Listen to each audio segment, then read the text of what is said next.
안녕하십니까. 반갑습니다. 조직적 성경 신학의 시간이 돌아왔습니다. 자, 오늘은 하나님은 아버지시다. 부제로는 인간과 하나님과의 분리되는 주된 요인이 무엇인가 라는 이런 주제로 오늘 말씀을 증가하도록 하겠습니다. 조직적 성경 신학의 저자는 해롤드 에벌리 박사님이시고 이것을 보완해서 발표하는 자는 피터 정입니다. 자, 오늘은 거룩함에 대한 고전신학과 개혁신학의 이해에서부터 살펴보도록 하겠습니다. 우리 고전신학의 그 핵심 교리 중에 하나는 아담의 죄로 인하여서 하나님과 인간 사이에 영원한 분리, 커다란 구렁텅이가 생겨서 오고 가고 할 수가 없다라고 하는 이 교리입니다. 이게 핵심 교리입니다. 왜 이렇게 주장하게 됐느냐? 이원적 우주론에서부터 비롯됐다. 여러분들 기억하시죠? 이원적 우주론에서부터 비롯됐고, 또한 이 하나님의 속성 중에 하나, 이 거룩성에 대한 철학적 사고에 의해서 영원한 분리를 주장하게 되었다라고 전 시간에 말씀을 드렸습니다. 아직 살펴보시지 않은 분들은 이게 차근차근 이렇게 해놨으니까 이전 것들을 살펴보시면 좋을 것 같습니다. 고전신학과 개혁신학의 그 거룩성은 어떻게 바라봤느냐? 무시간성과 연관을 시킵니다. 그 영계에 있는 그 무시간성, 그리고 또 피조 세계는 시간이 있기 때문에 시간이 있다고 하는 것은 낡고 부패하고 병들고 죽음, 이렇게 봤어요. 그래서 변화하는 거, 너무나 거룩하신 분이기 때문에 하나님은 무시간 속에 있고 변화하지 않는 이런 가운데 있다. 이 거룩성을 무시간성과 연관을 시키고 절대 타자와 연관을 시킵니다. 영계에 계신 분은 피조 세계에 낡고 부패한 그 인간과는 전적으로 다르다. 너무나 거룩하신 분이기 때문에 다르고, 그리고 또 초월적인 이러한 독립된 공간에 존재한다. 또한 불가해성, 거룩성을 불가해성과 근접할 수 없는 빛, 죄인된 이런 속성으로서 근접할 수 없는 하나님의 그 거룩한 빛, 도저히 이해할 수 없는 불가해성과 거룩성을 연결을 시킵니다. 그렇기 때문에 이 칼 바르트라고 하는 이 정통주의의 아버지라고 이야기를 하죠. 칼 바르트. 이 하나님의 거룩함을 이 철학적 이 사고를 통해서 나온 하나님의 그 속성 거룩함을 냉담함과 연결을 시켜요. 그래서 하나님은 너무나 거룩하셔서 죄인들에게서 스스로 분리시켜야 했다라고 하는 이러한 추론을 하게 됩니다. 하나님은 너무나 거룩하시기 때문에 거룩하지 않는 것은 외면하셔야 한다. 그래서 거룩을 분리라고 이야기를 하고 있는 거예요. 이것이 고전 신학으로 인한 오해입니다. 거룩을 부정한 것과 분리시키는 것으로 이렇게 이해하기 시작을 한 겁니다. 우리가 전 시간에도 하나님은 왜 아담 부부를 에덴에서 추방하셔야 했는가? 성경에 분명히 나와 있죠. 눈이 밝음을 통하여서, 그리고 또 선악과를 알게 되었고, 그리고 또 이 범죄한 이런 상태로 생명나무의 실과를 따먹어서 영생할까 두렵기 때문에 급하게 보내셨다. 이렇게 이야기를 하고 있죠. 성경은 그렇게 이야기를 하고 있습니다. 그런데 이 고전 신학의 그 교육의 결과로 왜 하나님이 그 아담과 하와를 에덴에서 추방하셔야 했느냐라고 이렇게 물어보게 되게 되면 열이면 열 대부분 이런 대답을 합니다. 하나님이 너무 거룩하시기 때문에 죄인과 함께 할 수 없어서 쫓아내셔야 됐다. 이런 대답을 하는 겁니다. 이런 비성경적인 대답을 해요. 자, 그렇다면 거룩함에 대한 성경적인 이해를 한번 살펴보도록 하겠습니다. 자, 이 그림 많이 아시죠? FSD는 하나님의 거룩함이 그분을 죄인에게서 분리시키지 못한다라고 이야기를 하고 있어요. 거룩함의 정의는 죄 없는 순결함입니다. 죄인과 분리가 아니라 순결함이에요. 죄 없는 순결함이 거룩함입니다. 예수님은 죄 없으신 거룩한 분이셨지만 그분의 거룩함 때문에 죄인들에게서 스스로 분리하지 않으셨어요. 예수님은 거룩하지 않는 것에 접촉된다고 해서 더러워지는 것이 아니다라고 마가복음 7장에서 이야기를 하고 있어요. 여러분, 마가복음 7장의 배경 잘 아시죠? 유대인들의 그 전통이 있습니다. 씻지 않는 손으로 음식을 먹는 것은 부정하다. 이게 참 좋은 전통이죠. 팔레스틴은 건조한 땅이 아닙니까? 그래서 여러 바이러스들이 먼지를 타고 이렇게 공기로서 유입이 되기 때문에 나갔다 오게 되게 되면 손 발을 씻어야 됐어요. 이게 참 좋은 전통이죠. 그런데 이 전통이 이제 계명이 됩니다. 그래서 그 계명이 되어서 씻지 않는 것으로 뭘 먹게 되게 되면 정죄하는 그 수단이 돼버렸어요. 이런 배경에서 그걸 이야기를 하고 있는 겁니다. 사람의 그 더러움이란 밖에서 나오는 것이 아니라 사람 속에서 나오는 음욕과 악독과 시기와 그리고 미워하는 마음, 살인하고자 하는 이런 마음에서부터 나오는 것이 사람을 더럽게 한다라고 이야기를 하고 있는 장면이죠. 예. 그래서 거룩하지 않는 것에 접촉된다고 해서 더러운 것은 아니다라고 이야기를 하고 있는 거예요. 그래서 거룩함은 마음의 문제입니다. 하나님의 마음은 온전히 거룩하시죠. 예. 그렇기 때문에 하나님의 거룩함은 죄인들이 곁에 있다고 해서 오염되지 않습니다. 예. 자, 우리 예수님은 우리의 샘플이시고 하나님을 완벽하게 나타나시는 그 하나님의 본체, 하나님의 완전한 형상이라고 이야기를 하죠. 그죠? 예수님은 죄인들의 친구셨어요. 죄인들을 찾아다니시는 분이셨어요. 그렇다고 해서 예수님께서 죄인들과 함께 음식을 먹고 그리고 또 창기들이 과 함께 접촉한다고 해서 몸이 더럽혀졌습니까? 그렇지 않지 않습니까? 거룩함은 마음의 문제예요. 거룩함은 마음의 문제입니다. 오늘날도 여전히 예수 그리스도는 우리 사역과 삶과 모든 것의 그 모델이시고 완벽한 패턴이십니다. 그래서 우리가 에클레시아로서 사유에 나아갈 때 첫 번째로 요구되는 것이 뭐냐? 거룩함입니다. 거룩함은 부정한 것에서 분리되는 것이 아니라 부정한 이런 곳에 들어가서 하나님의 그 거룩한 빛을 비치는 거예요. 그래서 그곳을 정화시키는 역할을 하는 것이 에클레시아의 일이죠. 불의한 곳에 들어가서 의의 체제를 만드는 거죠. 그게 가정이든 공동체든 우리가 바운더리에 속해 있는 여러 그 커미티든 그리고 이 나라 이민족이든 그 여러 영역들, 우리는 지금 7영역의 이 사회에는 7영역의 카테고리가 있다 이렇게 이야기를 하죠. 그런 영역에 크리스찬들이 빛으로서 거룩한 빛으로서 들어가야 된다라고 하는 것이 바로 예수님께서 하신 그 방법인 거예요. 이게 거룩함에 대한 성경적 이해입니다. 모든 분리는 인간에게서 비롯됩니다. 자, 진리는 하나님이 사람들에게서 스스로 분리되려고 하신 것이 아니라는 사실이에요. 선악과를 따먹고 눈이 밝아져서 하나님이 선하시고 자신이 악함을 알게 되었어요. 이게 선악과니까 선과 악을 알게 됐다는 거 아닙니까? 눈이 밝아졌어요. 깨달았어요. 하나님은 지극히 선하시고 자기가 잘못했다고 하는 거, 악하다고 하는 사실을 알게 됐고요. 알게 되었습니다. 하나님의 그 거룩한 빛이 비춰지자 육이 벌거벗었음을 먼저 자각하기 시작하고요. 영과 혼이 발가벗겨진 것처럼 느껴서 수치심을 느끼는 겁니다. 그리고 하나님의 음성을 듣자 두려워서 낯을 피하고 숨어버렸어요. 그래서 하나님으로부터 멀리 떨어지려고 했습니다. 그럼에도 불구하고 하나님은 아담과 하와에게서 떨어지지 않으셨어요. 자, 분리는 인간의 수치심에서 기인된 겁니다. 하나님의 거룩함 때문에 분리된 게 아니라 인간의 수치심으로 인하여서 거룩함의 그 빛을 피하는 거예요. 하나님은 아담과 하와에게서 떨어지지 않으셨을 뿐 아니라 오히려 반대였어요. 하나님은 그들을 쫓아오셨습니다. 아담 부부가 부끄러워하기 때문에 하나님은 그들을 찾아오셔서 가죽 옷을 만들어 주셨어요.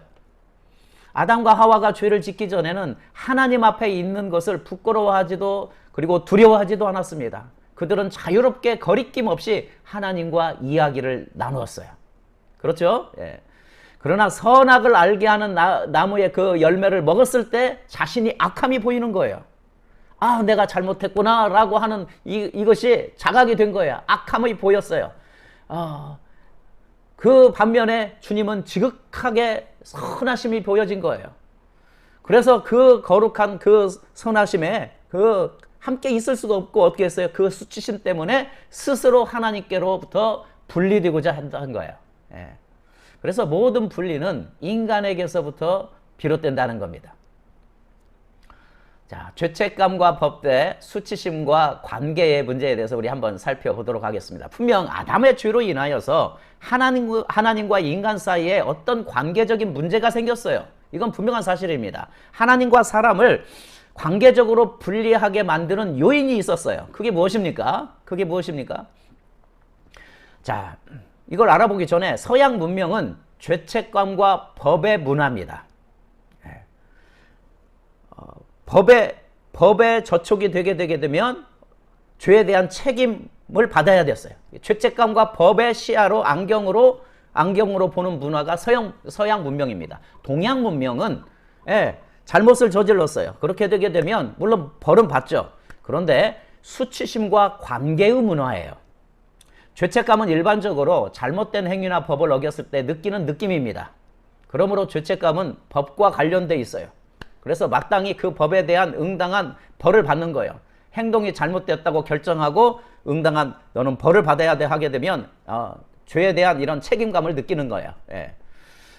수치심은 이런 것이 이제 서양 문화에서 발달이 됐고, 수치심은 자기 자신이나 다른 중요한 사람의 눈앞에 바로 설 수 없다는 실패의 느낌입니다. 물론 벌은 받지만 관계적인 이런 면에서 특히 더 존경하고 더 존중하는 사람 앞에 바로 설 수 없는 거예요. 그래서 숨어버리는 겁니다. 잠수 탄다고 하죠. 잠수 타는 거예요. 그러므로 수치심은 관계와 연관이 되어 있어요. 그리고 자상을 의심하게 만드는 거예요. 서양 기독교인들은 죄책감과 법이라고 하는 렌즈를 통해서 성경을 봅니다. 우리의 신학이 서구에서 서구 그 문화에서 받아들인 이런 신학이기 때문에 우리 한국 기독교인들도 뭐냐면 죄책감과 법이라는 렌즈로 성경을 봐요. 우리는 성경을 그대로 믿는다고 하지만 사실 우리 모두에게 문화적인 편견이 있습니다. 이건 그 어떤 누구나 다 있어요. 어쩔 수 없는 거예요. 서양 기독교인들의 신학적인 사고도 죄와 죄책감과 법의 관점으로 이렇게 보기 때문에 인간의 문제가 죄 때문이다.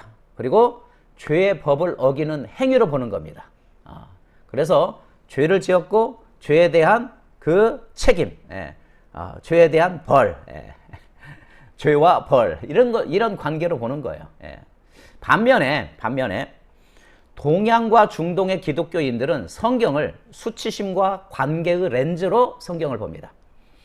자, 그런데 성경은 중동의 문화권에서 쓰여졌어요. 히브리 문화에 쓰여져 있지 않습니까?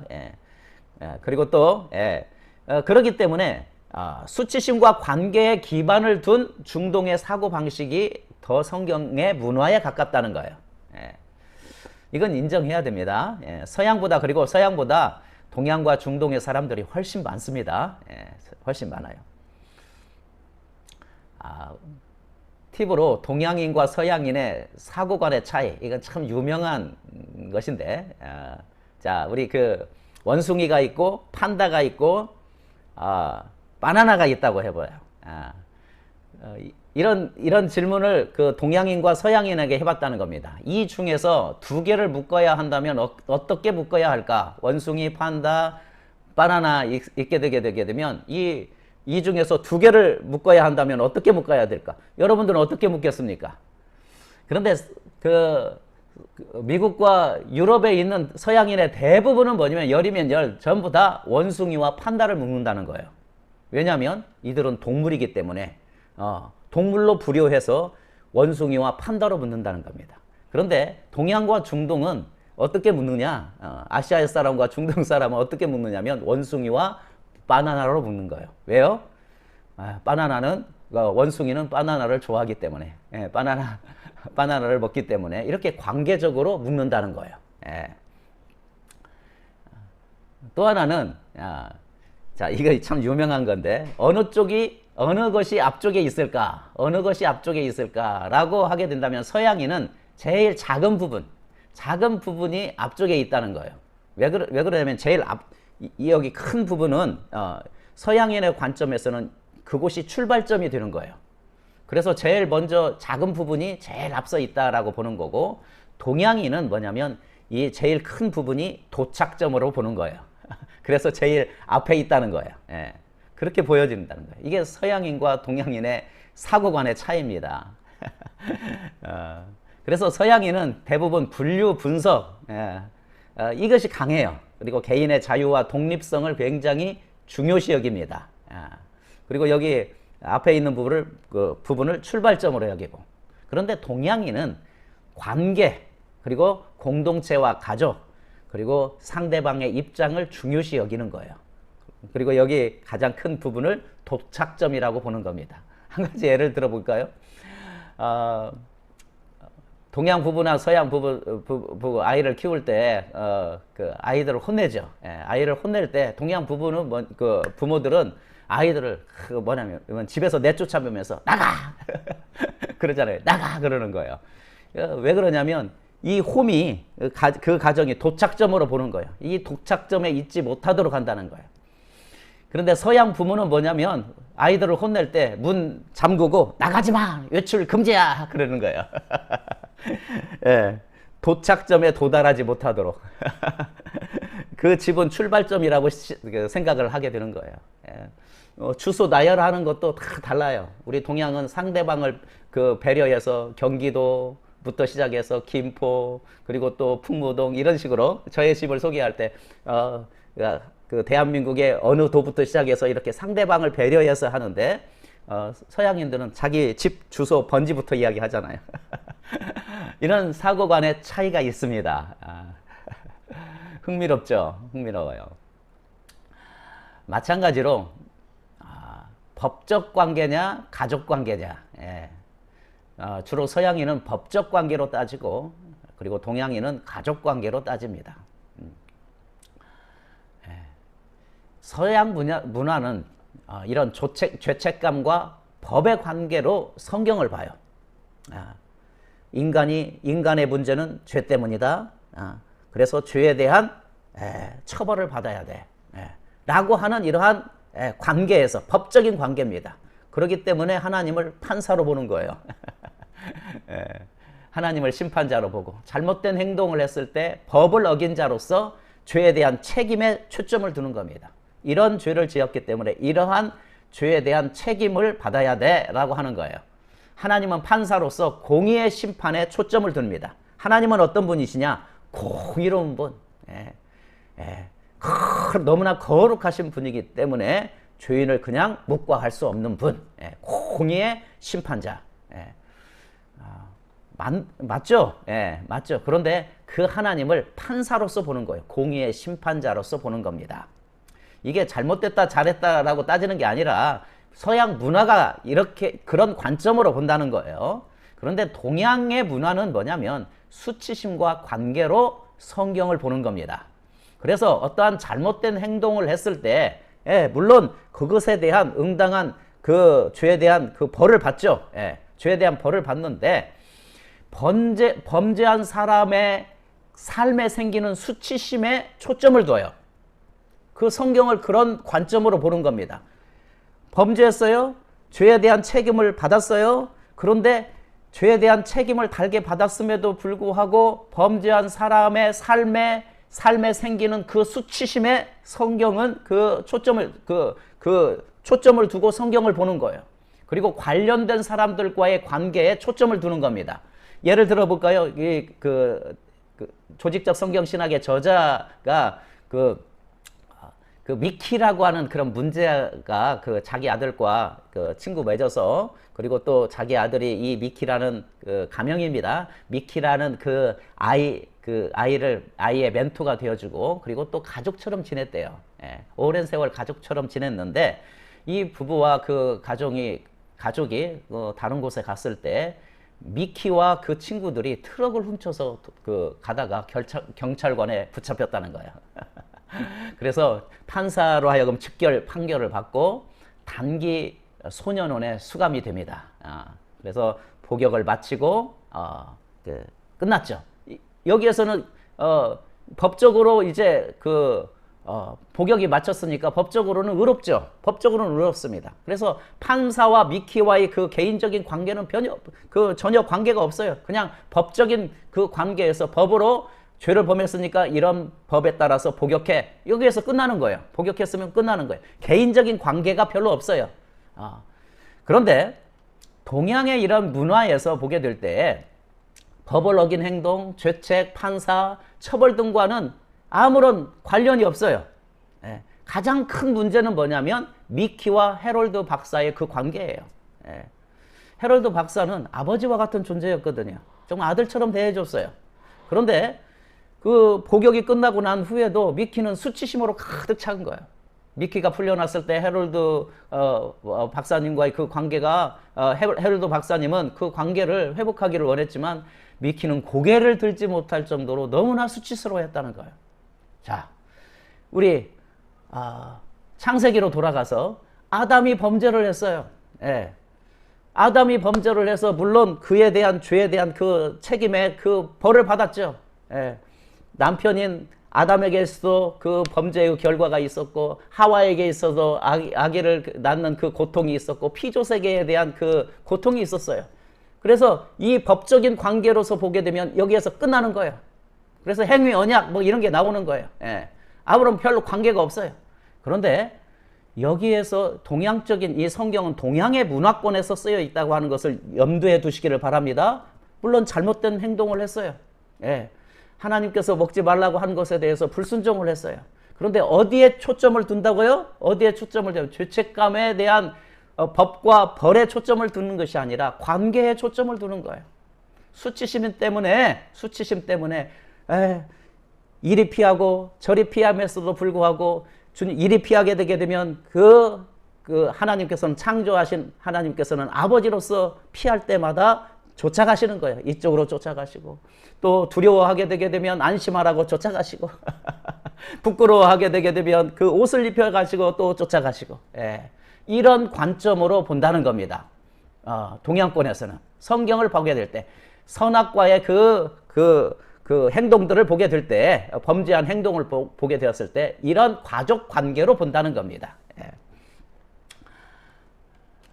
이해가 되는지 모르겠습니다. 자, 법적 관계 대 가족 관계. 자, 우리는 하나님을 어떻게 이해하고 있느냐 이겁니다. 하나님이 법을 통해서 우리와 메마른 관계를 맺고 있는 판사로 보고 있느냐? 여러분은 어떻게 보고 계십니까? 얼굴과 얼굴을 맞댄 관계를 원하시는 아버지로 보고 있느냐 이겁니다. 예, 물론 하나님은 창조주이시죠. 그리고 또 심판자이시기도 합니다. 그리고 심판자이자 아버지이시기도 하는 거예요. 예. 그러나 예수님께서 성육신 하셔서 완벽한 하나님의 형상이신 그분께서 우선해서 드러내기를 원하시는 야훼 하나님의 모습이 어떤 모습입니까? 아버지의 모습이었어요. 창조주, 심판자보다 어떤 모습을 나타내 보여주시기를 원했느냐면 아버지의 모습이었어요. 수치심이 아담과 하와를 하나님에게서 분리시키는 주된 요인이었습니다. 오늘날도 마찬가지입니다. 성경을 그런 관점으로 보셔야 되는 거예요.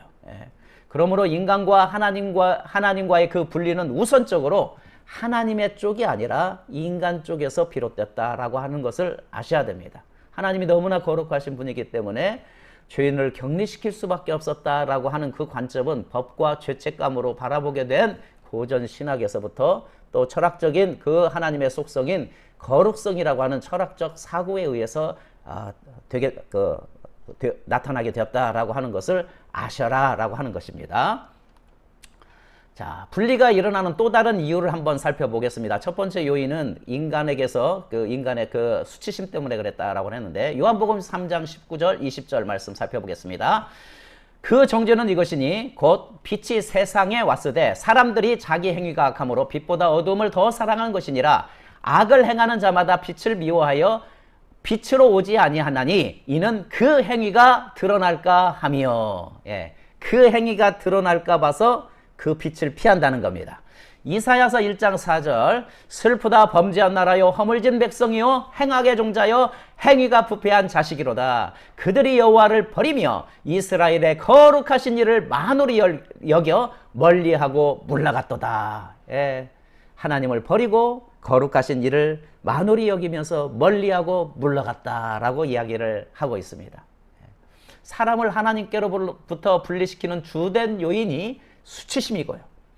또 분리가 일어나는 또 다른 요인이 무엇입니까? 사람이 자기 죄를 숨기고 싶어하는 속성, 악행이 드러나기를 원치 않기 때문에 그 빛으로 오기를 꺼려하는 거예요. 그 행위가 드러날까 봐서. 예. 음지 생물들이 있잖아요. 바위를 이렇게 드러나게 되게 되면 어떻게 해요? 예, 태양빛이 이렇게 비치게 되면 빛이 싫어서 바위 틈으로 막 들어가려고 하죠. 그런 것처럼요. 예, 그 행위가 들어갈까 봐서 악행이 드러나기를 원치 않기 때문에 분리가 일어나는 거예요. 죄를 숨기고 싶어하는 이런 속성 때문에 그렇다. 인간의 속성이죠. 또한 죄를 계속 저지르고 싶을 때 분리가 일어납니다. 범죄, 행악의 종자, 행위가 부패한 자식이로다. 그래서 여호와를 버리고 거룩하신 이를 만홀히 여겨서 멀리하고 물러갔도다. 죄악을 계속해서 저지르고 싶을 때 분리가 일어나게 됩니다. 분리는 수치심, 죄의 노출을 꺼리기 때문에 더욱더 죄를 짓기를 원하는 이런 마음 때문에 피하는 거예요. 가인에게 하나님께서 경고를 해주셨죠. 죄를 다스려라. 그런데 계속해서 그 시기심, 미워하는 마음 이런 것들 때문에 살인을 저지르지 않습니까? 자, 하나님은 아버지십니다. 하나님과 인간의 분리에 대한 이런 주제에 대해서 여러분이 가진 하나님의 개념을 한번 이 시간에 살펴보시기를 바랍니다. 여러분, 다시 말합니다. 하나님은 아버지이십니다. 하나님은 아빠, 아버지이십니다. 제가 볼 때 성부 하나님께서, 야훼 하나님께서 이 땅을 향해서 최고의 그 계시, 최고로 드러내고 싶었던 것은 아들에 대한 계시. 본체이신 그분께서 성육신하신 하나님 독생하신 그 아들 그 아들의 그 계시였다는 거예요. 그런데 성자 하나님 예수 그리스도께서 야훼 하나님에 대해서 드러내고 싶었던 최고의 계시는 아버지였어요. 아버지였어요. 이걸 어떻게 알 수 있느냐? 하늘에 계신 우리 아버지야. 산상수훈에 계속해서 반복되는 말이 뭔지 아십니까? 너희 아버지께서, 너희 아버지, 너희 아버지, 너희 아버지를 계속 이야기합니다. 그리고 천부께서, 하늘 아버지께서, 예수님께서 70번 이상이나 사용하신 최고의 이름, 나타나고 싶었던 최고의 이름, 우선시했던 하나님의 여러 속성 중에서 가장 우선해서 드러내고 싶었던 그 이름이 아버지였다는 거예요. 예수님은 탕자의 비유를 통해서 꼭 나타내고 싶었던 그 모습이 뭡니까? 이스라엘 하나님을 그 율법의 하나님, 심판자의 하나님, 위엄의 하나님, 무서운 하나님, 이게 아니라 아빠, 아버지의 하나님을 꼭 나타나고 싶었어요. 그래서 이런 비유를 했습니다. 탕자가 집에 돌아오자 아버지는 뛰어나가서 그를 맞이하는 그 아빠의 모습, 그리고 금가락지를 끼워서 신분을 회복하고 여러 동네 사람들과 잔치를 벌이는 그 모습, 아버지의 모습입니다. 사도들이 나타내고 싶었던 계시가 뭡니까? 전능하사 천지를 만드신 하나님 아버지를 내가 믿사오며 나는 믿습니다. 전능하사 천지를 만드신 분인데 그분이 아빠 아버지시다라고 하는 거예요. 여러분, 물론 하나님은 죄에 대해서 분노하십니다. 화를 내십니다. 왜냐하면 죄가 인류와 그리고 또 여러 관계들을 통해서 가져오는 재앙 때문에 분노하세요. 죄에 대해서 분노하십니다. 그럼에도 불구하고 하나님 아버지는 스스로 우리 인류에게서 분리하지 않았어요. 사람들에게서 분리하지 않았습니다. 하나님의 본성에 거룩하지 않는 것과 거리를 두는 두 개 만드는 것은 전혀 없습니다. 결코 없어요. 그건 하나님의 본성이 아니에요. 예. 너무 거룩하기 때문에 거리를 두신다? 이것은 철학이에요. 예. 그분은 죄인을 찾아다니십니다. 예수님의 제자들 중에서는 창기들도 있었고 세리들도 있었어요. 예. 세리를 가장 싫어하는 혁명당원도 있었어요. 그런 공동체 안에 아버지로서 다 품고 있었어요. 여러 다양한 이런 사람들을 품고 있었어요. 자, 오늘은 여기서 여기까지 하도록 하겠습니다. 하나님은 아버지십니다.